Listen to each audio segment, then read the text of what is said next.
పిల్ల నీ చెయ్యి పట్టాలని నల్లని సీకట్లో ఒకదాన్నే కూసున్న దిక్కులేని పచ్చినయ్యి బావా నువ్వెప్పుడొస్తావని ఏళ్ళైపోతుండే పిల్ల ఎన్నెలొచ్చింది మన బతుకులా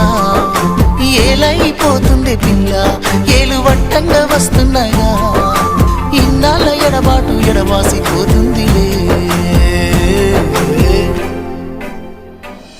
ఈ సీనయ్య గుంటున్నదే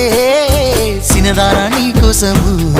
ఈ దూరాన్ని చెరుపుతూ తీరాల తెగిరింది అందాల ఈ మానము